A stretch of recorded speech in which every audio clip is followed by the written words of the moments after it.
Hello friends, welcome back to my YouTube channel. So दोस्तों, कैसे हैं आप सभी? हमें कमेंट करके ज़रूर बताइएगा। तो दोस्तों, आज की क्लास में हम बात करेंगे अधिगम के गौण नियम यानी कि सेकेंडरी लॉ ऑफ लर्निंग। तो दोस्तों, पिछली क्लास में हमने अधिगम के मुख्य नियमों के बारे में बात की थी, जिसका लिंक आपको डिस्क्रिप्शन बॉक्स में भी मिल जाएगा। तो दोस्तों, आप हमारे यूट्यूब चैनल पर जाकर और भी वीडियोस देख सकते हैं। वहाँ पर सीडीपी की फुल डिटेल्ड क्लास है और हिंदी पेडागोजी की भी वहाँ पर क्लासेस हैं। तो आइए दोस्तों, आज की क्लास की शुरुआत करते हैं। तो देखिए, अधिगम के गौण नियम यानी कि सेकेंडरी लॉ ऑफ लर्निंग।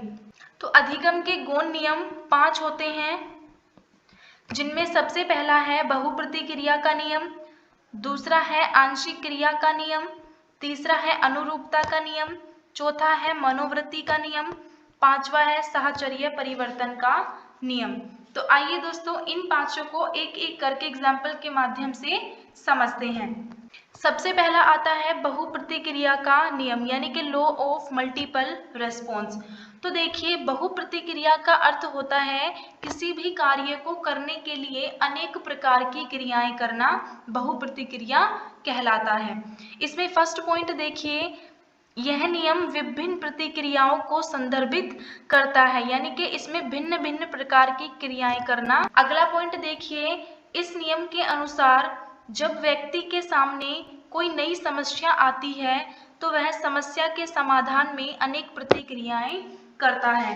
अब देखिए, किसी भी समस्या को सोल्व करने के लिए अलग अलग प्रकार के तरीके हो सकते हैं, अलग अलग प्रकार की विधियां हो सकती हैं।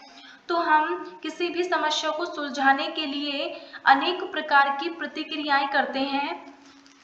अगला पॉइंट है, इन प्रतिक्रियाओं में से कुछ प्रतिक्रियाएं सही होती हैं जिसे हम चुन लेते हैं, और जो लक्ष्य प्राप्ति में सहायक नहीं होती उन्हें हम छोड़ देते हैं। तो देखिए, इन प्रतिक्रियाओं में से कुछ प्रतिक्रियाएं तो सही होती हैं जिसे हम अपना लेते हैं, और इनमें से कुछ प्रतिक्रियाएं सही नहीं होती हैं जिन्हें हम छोड़ देते हैं, यानी कि जो हमारे लक्ष्य की प्राप्ति में सहायक नहीं होती उन प्रतिक्रियाओं को हम छोड़ देते हैं। इसे हम एक एग्जाम्पल के माध्यम से समझते हैं। जैसे आप साइकिल चलाना सीखना चाहते हैं, तो आपको साइकिल चलाना सीखने के लिए बहुत सारी प्रतिक्रियाएं करनी होती हैं। जैसे आपको पहले हैंडल संभालना सीखना होता है, फिर पैडल चलाना सीखना होता है, फिर साइकिल पर बैठना सीखना होता है। इसी प्रकार की आप बहुत सारी क्रियाएं करते हैं। तो उन क्रियाओं में से आप उन क्रियाओं को चुनते हैं जो आपको साइकिल सीखने में मदद करती हैं, और उन क्रियाओं को छोड़ देते हैं जो आपको साइकिल सीखने में कोई मदद नहीं करती या जो सही नहीं होती है। आई होप दोस्तों, आपको ये क्लास पसंद आ रही है। तो प्लीज़ दोस्तों, लाइक और शेयर करते चलिएगा। तो आइए दोस्तों, अब हम बढ़ते हैं अपने दूसरे नियम पर। दूसरा नियम है आंशिक क्रिया का नियम यानी कि लॉ ऑफ पार्शियल एक्टिविटी। तो देखिए, आंशिक शब्द का अर्थ होता है किसी भी कार्य को छोटे छोटे टुकड़ों में विभाजित करके उस कार्य को करना।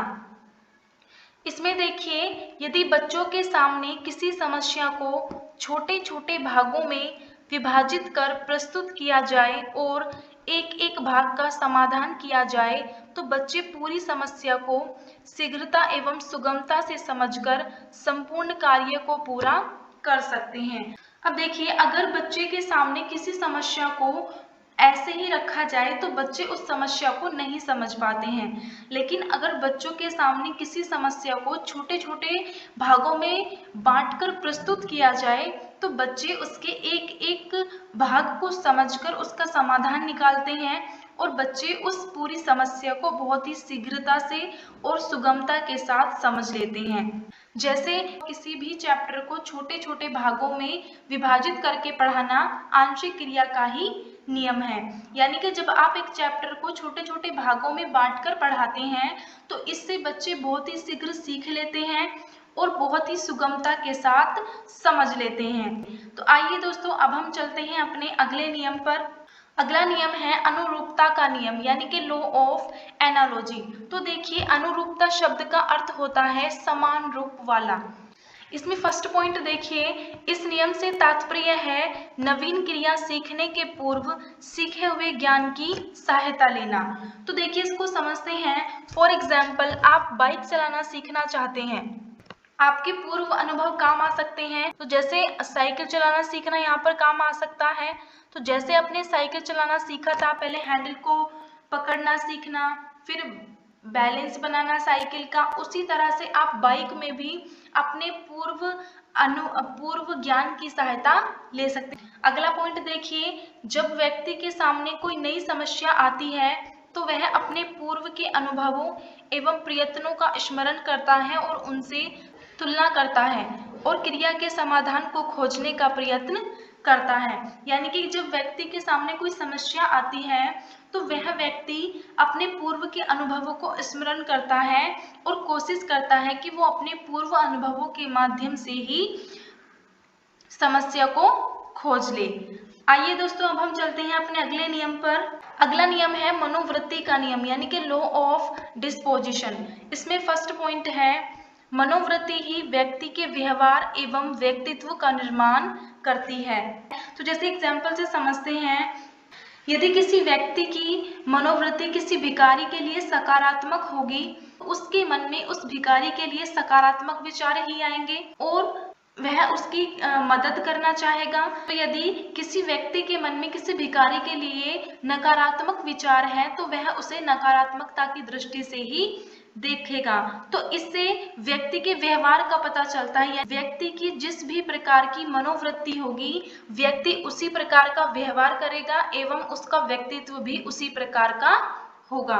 अगला पॉइंट देखिए, इस नियम के अनुसार जिस कार्य को करने के प्रति जैसी मनोवृत्ति होगी उसी अनुपात में हम सीखते हैं। जैसे यदि हम मानसिक रूप से किसी कार्य को करने के लिए तैयार नहीं हैं तो हम उस कार्य को करने में असफल हो जाते हैं। यानी कि जिस भी कार्य के प्रति हमारी जैसी मनोवृत्ति होगी, हम उस कार्य को उसी अनुपात में और उसी की अनुरूप सीखते हैं।